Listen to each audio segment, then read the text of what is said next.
Hey, what is going on, guys? Today we're going to be doing a video about the iPhone X and if it is still a great phone here in 2020. So first off, a little bit about this phone. So I've had an iPhone 5 and an iPhone 6. The iPhone 5, of course, was my first iPhone ever, and I thought it was the coolest thing ever. And then I got an iPhone 6, and I had that one for a longer amount of time than the 5. But the biggest jump by far was going from the iPhone 6 to the iPhone X. I could not believe the differences between those two phones, and I'm sure a lot of people also felt the same way because the jump for them was probably from an iPhone 8 to an iPhone X. Just think about all the changes between those two phones. So we have a lot to talk about today, since this was the most revolutionary iPhone design in my opinion. So much changed between the iPhone 8 and the iPhone X. So first off, in my opinion, this is Apple's last revolutionary design. However, with this design, it is starting to date a little bit. I mean, we've had the XS, the XR, now we have the 11 and the 11 Pro. They're all starting to look the same again, just like they did, between the iPhone 6 and 8.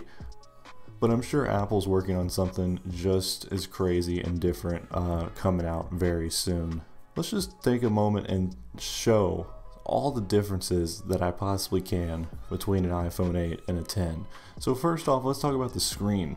So a 5.8-inch OLED all-screen design. Now yes, you have the notch up there at the top, but we finally got an edge-to-edge display basically on an iPhone. And also it's an OLED panel, so that means you're going to get deep blacks, bright whites, just a great looking display.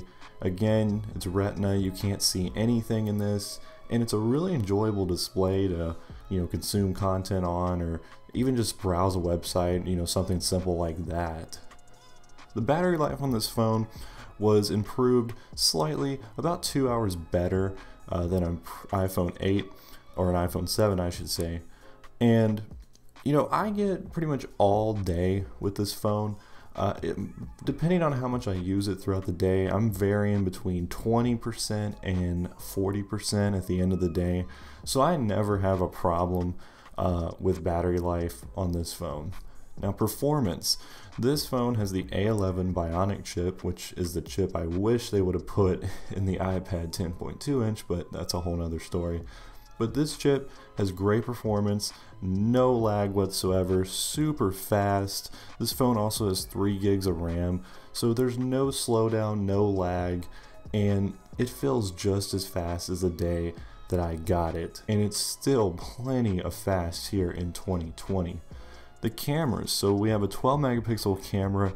We actually have 2 of them on the back along with a quad LED flash. So we have a 12 megapixel wide angle lens and then a 12 megapixel telephoto lens. You also have a 7 megapixel front facing camera, and then the front facing camera also has Face ID. Again, another completely new feature. I'd say the 2 biggest things with this phone was definitely the Face ID, and then also getting rid of the home button and switching the power button to the right side. That was another big thing. I mean, this whole phone was really a risk for Apple. I mean, getting rid of the home button out of all those years and all of those products that had it was pretty crazy. And then again, with the back camera, it can record 4K video. Now I remember the first pictures I took on this phone, and I'll put them up on the screen if I can find them, but I was blown away, and I'm still blown away with this phone today.